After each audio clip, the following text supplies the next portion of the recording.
Well, this video is about the old log splitter that we built on a truck bed. And to start off with, this is how we try to cut up a bunch. We get a big pile of wood laying there. We bring in off of different jobs, and with a little bit of help, and we can get the excavator there.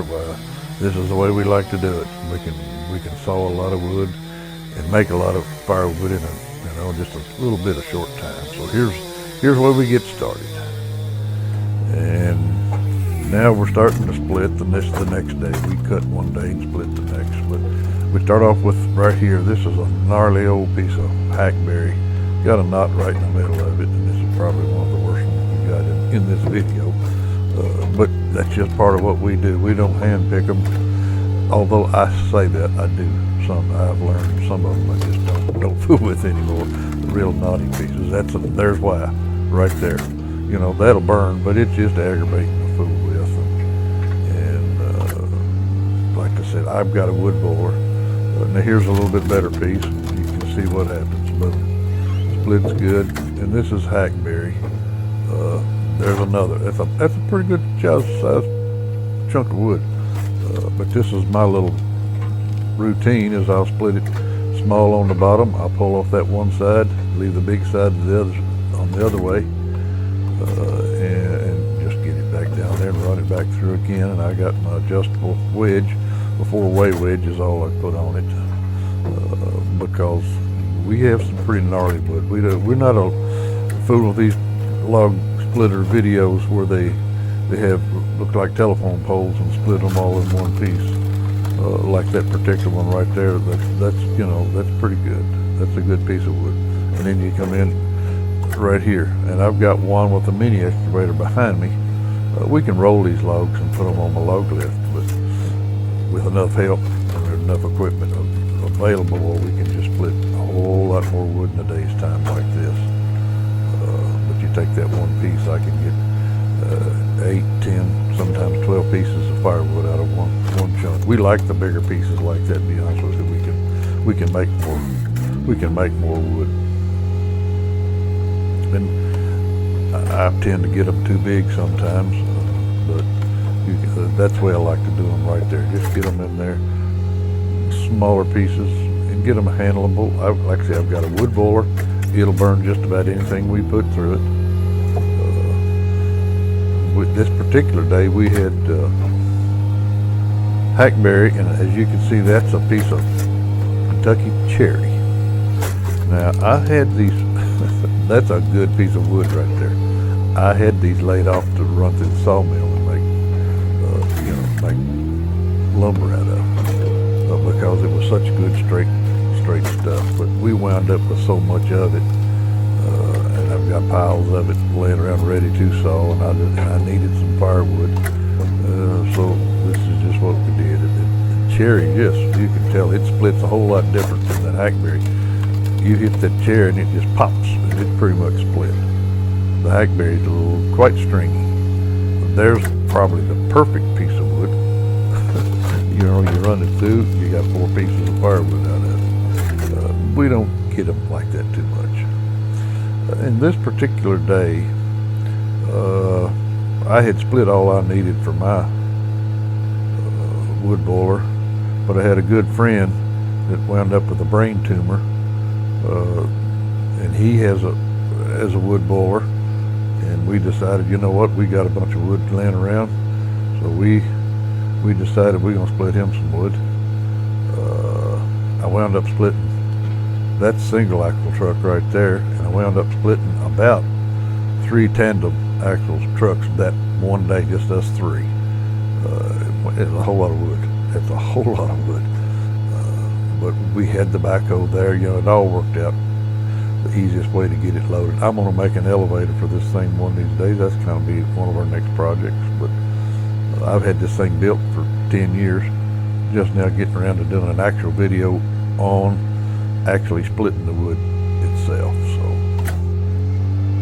but just some more. There's a piece of cherry right there, but it's good wood. It's good solid wood. Those are perfect pieces. And there's a piece of hackberry there. We had it mixed in both ways. didn't really matter to us. Like it didn't matter to him. He just wanted some good firewood, and that'll be fine. It'll work good for me.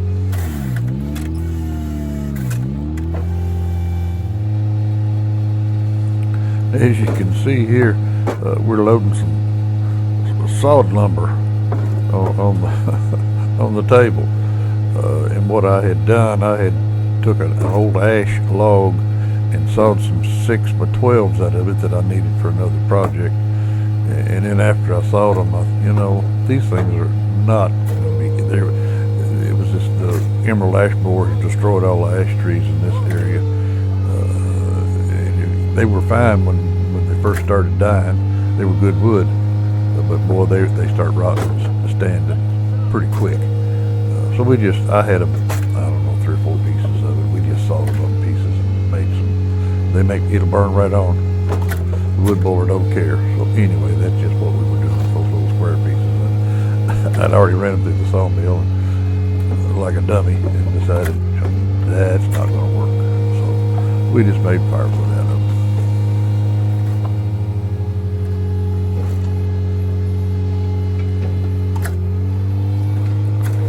And right here, we had already split the tandem truck was clear full, and we loaded it, and I even got up on top of it.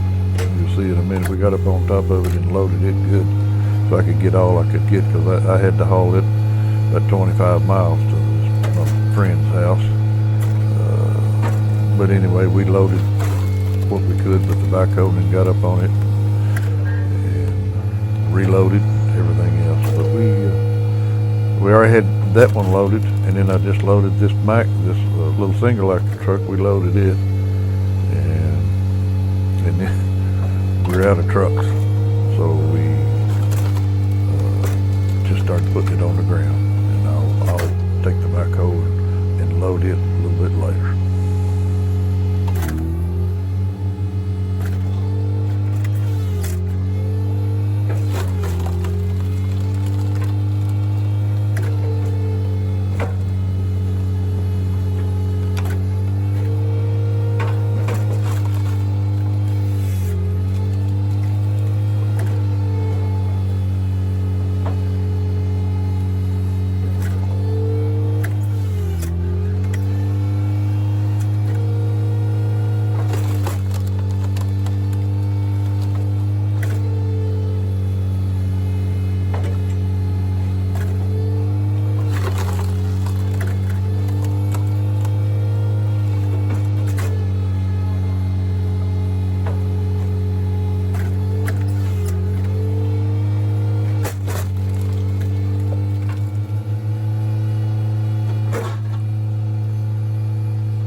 As you can see here, that's a pretty good chunk of wood, and also it's painted red.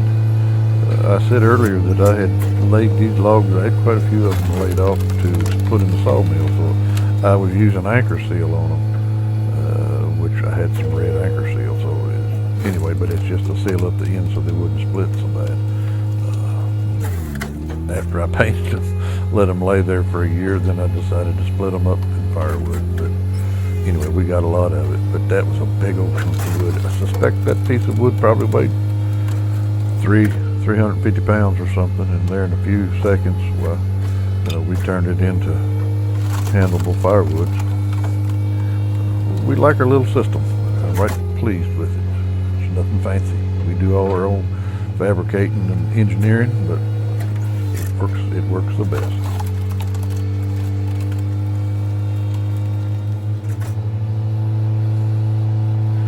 And right here, Juan's just picking up a pretty good sized chunk that fell off on the ground, and that happens from time to time. And I've got my table hydraulic table, I can pick up everything up off the ground. But with that, him being such a good operator, and he and I work together every day, so I trust him with everything. And we're working in close proximity with each other with that kind of stuff. But we know what we're doing. We've done it for years. And we haven't had any issues. We try to be careful as we can. But anyway, that's what he's doing. But it saves us a tremendous amount of work. We could roll every one of these logs around if we have to. And we do from time to time. If we don't have all the equipment there and we need to split wood, then we just roll them around and do the best we can do. But it cuts your time down more than half when we don't have that equipment to work with. So anyway, that's our little system.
A little bit different view. I just moved the camera around a little bit that day.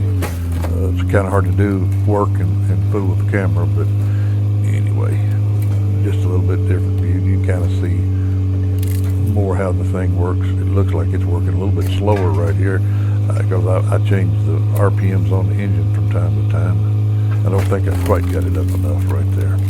We're using a 27 gallon a minute pump, direct drive off the crankshaft on the front of this little engine. There's some things that I probably don't have set up just quite right, but we make do with it. I've often thought about putting an auto return valve on it,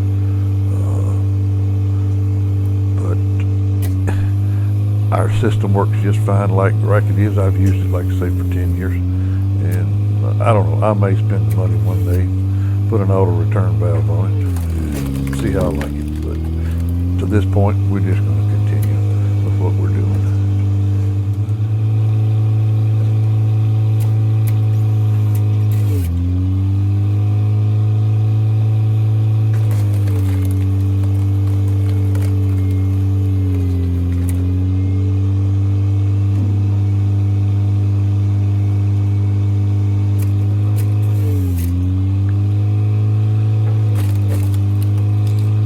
Right here's one of those logs. It's kind of, you never know what to do. And my buddy Rigo's going to put it in the truck.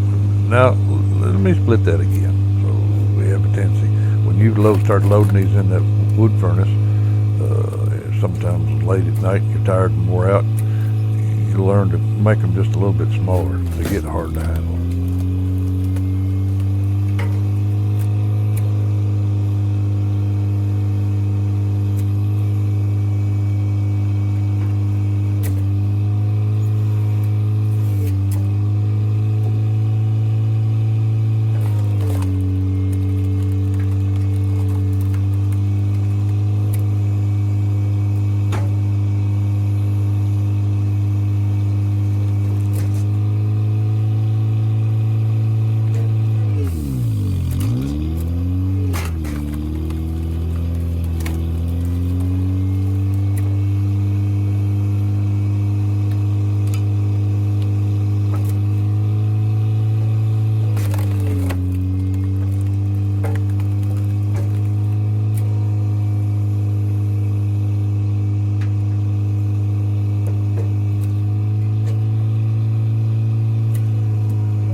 here while Juan is with the backhoe. This is actually earlier in the day. We're still loading on the tandem truck here, but while he's loading the bucket out of the backhoe, we clean up around the splitter that is falling off, and then we still use our table, and it works real good. It'll pick up. You can load it with all you want to, and it'll pick them all straight up. So, but we just kind of clean up while he's dumping the wood in the truck.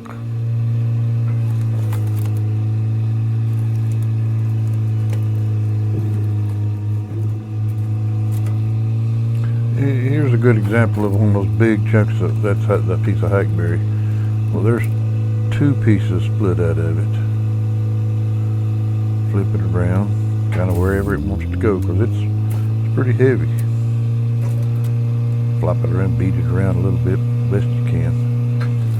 So there's 4 pieces. All the done pieces are on the bottom. Well, that's 4. We peel that back out of the way. Get that one through there. Let's see, there's 4, 5, 6. There's 8. Out of one cut of wood. 8, 9, 10, 11, 12. Yeah, there's 12 firewood pieces out of one chunk of wood in there in just like to say a few seconds. Then we get back. Here's a piece of this cherry. Now see, it even split some of that hackberry on the end crossways. That little thing's pretty darn powerful. There's 2 on the bottom. 4, 6. There's 6.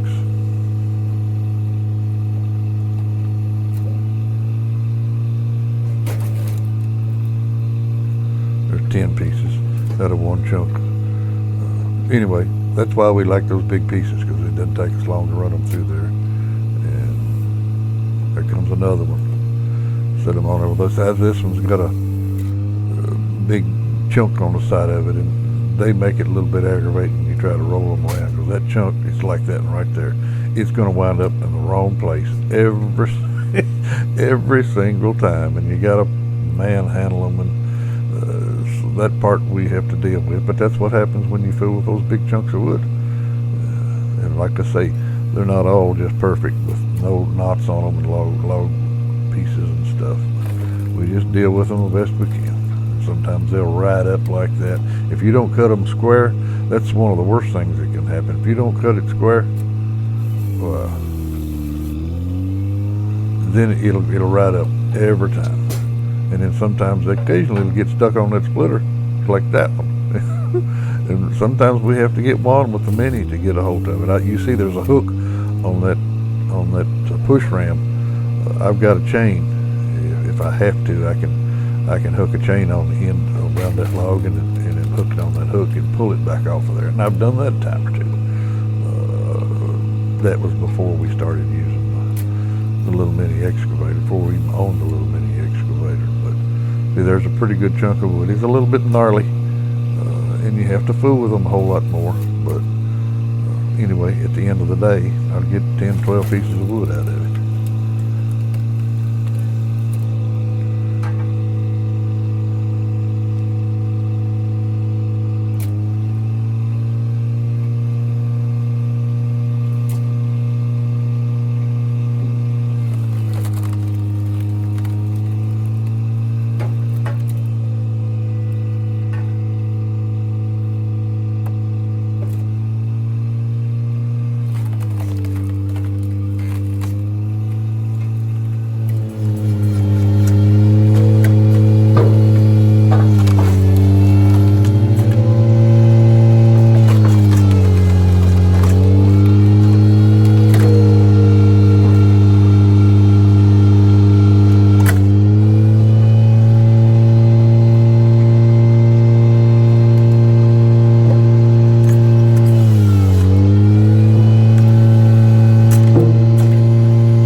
piece of wood right here, I believe, if I remember correctly, it was one of the heaviest pieces of wood that we fooled with all day. It had the big knot on the side of it. Obviously, it had moisture still in it. Part of the tree is still growing out of it. And this stuff had been cut for almost a year. But anyway, it was a big, gnarly, hard to cut handle piece. It was just heavy. We just kind of start whittling on them, get the sides off of them, and we know we got a little limb on the side of it, which makes it hard to handle. But just thankful I got some good help. It's work. It's hard work, but yet it's not too awful bad. But like I say, these old pieces here can get pretty darn heavy. But we get them in there. We're going to make firewood out of them one way or the other.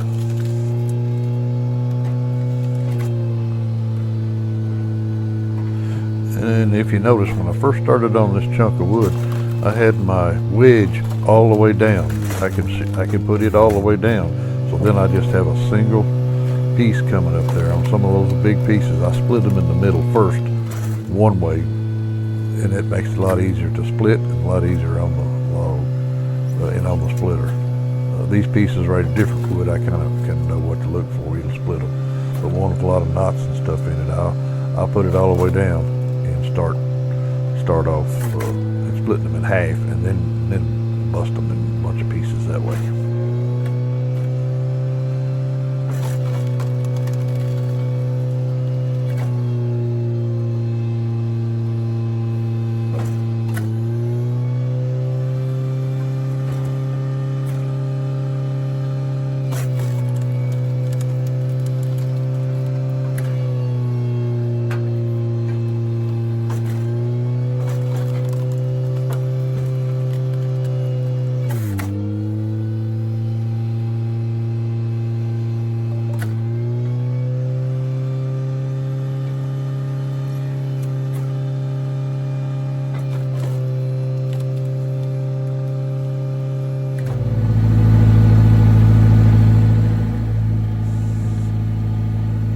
Like I said earlier,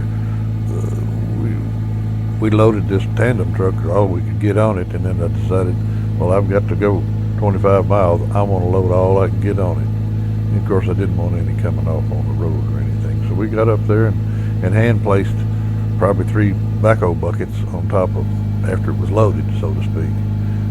And we could have got down in there and loaded them piece by piece and got a whole lot more on it even as it was. But we just kind of picked the middle of the road and loaded it like that. But that worked pretty good.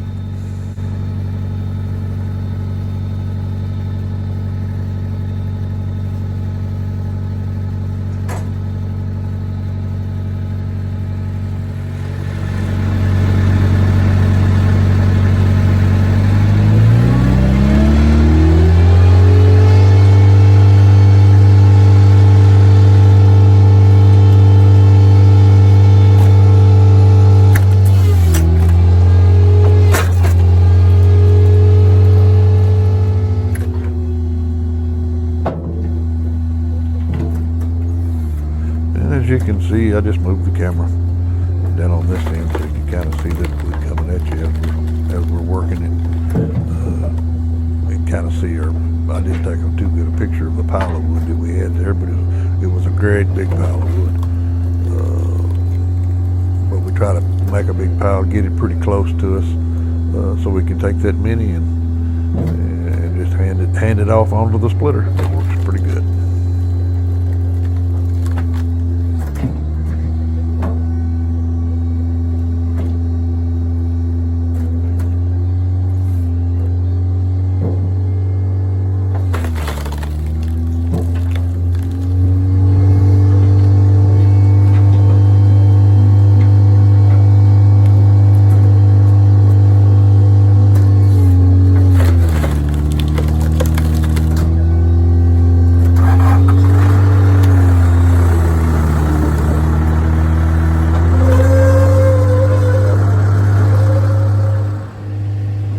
Right here you can see there's that pile of wood I was talking about. It's 3/4 gone from where we started that morning. We were just cleaning up around the splitter like we usually do with ones, dumping into the truck.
when we made this thing, I put it on slides and slid it out past the axle was my plan, because I thought my log lift was going to be in the way. So you can see we slide it in, but I think it's a 10-inch, 12-inch stroke on that cylinder. So and it slides in. It kind of, actually the wheel wound up not being in the way, but once we had it made, well, then we just use it. So it gets out of our way. It helps.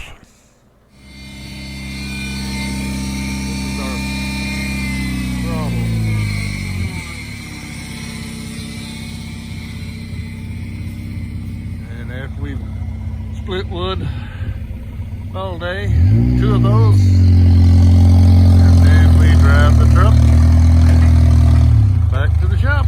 We never did finish the hood and quite a few little things. We started splitting wood and making a living with it. She's a house cat, works good. The little Toyota engine didn't have it on it and 10,000 or 11,000 miles on it when somebody wrecked it. I wound up with it for free. So we fixed the front end where we could just drive it. We'll show you our deal. I don't know if you can see it or not, but there's where we tied the hydraulic pump onto the front of the tank shaft. Had to make a little adapter plate. Works just fine. Then out here we mounted a fan. Out here on the top we had to put an electric fan on it. Raised the radiator. I had to put a new radiator because when they wrecked it, boy's head went through that windshield. So anyway, we had to put a new fan anyway, so we made this electric fan, hooked it on the thermostat, but we had to get it above the tank shaft to be able to put the motor through the hydraulic pump on it.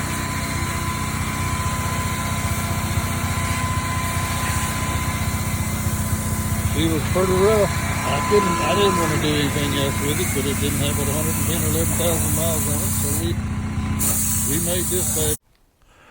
When Juan started blowing and cleaning this thing off, we were just getting it into the shop for the end of the day, but that's we put a toolbox on it to put our chainsaws in. We made that 50-gallon oil tank, trying to keep the oil as cool as we could because I was afraid of overheating problems, but end of the day, it worked real good. We put a gauge to watch the temperature on the motor and our hydraulic pressure gauge, so I can sit there and watch it, which I don't even. And now that it works, we use it, we know what it's going to do. And then I tried to rig this. They're showing you my log lift. We made the mechanism. Quite the ordeal making that mechanism to raise and lower that darn thing.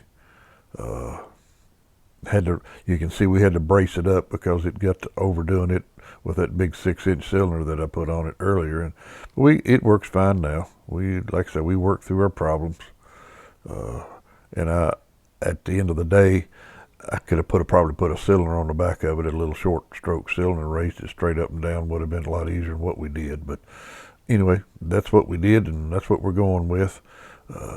This thing weighs about 7,000 pounds, and I had to put blocks under the rear end, on top of the rear end to keep the flat from going down on the tires. But there again, we don't drive it anywhere, just down to the log pile. 6-inch on it was a lot more powerful, but it was tearing up stuff, and it was too slow. And then I put a 4 on it. It was good. It was plenty fast. Well, it just wasn't powerful enough because we run into some pretty nasty logs. Well, we just settled them in between with a 5-inch. Had to remake all of this. Did that 3 times, but that's okay. Well, we found that old piece of pipe on the road. It sat in this shop for 4 or 5 years, and we decided, you know what? That's what we're going to do with it. We just stuck a muffler up inside it because I needed to get the exhaust up in the air away from us when we were trying to split wood. That's the idea.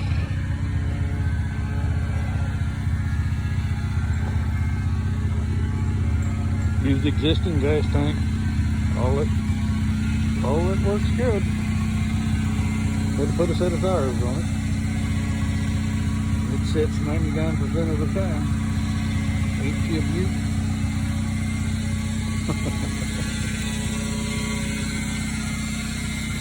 I said I was going to put a John Deere tractor front end on the front of it.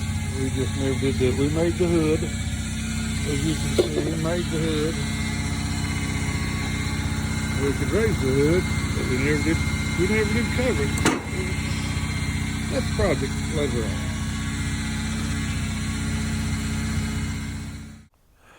Well, here's the load that I took to my buddy. I'm at his house, just fixing to dump it. Wound up pretty good pile of wood, but at the end of the day, he's doing a lot better now. But he's got a bunch of wood for the winter. And as usual, thanks for watching, and God bless America.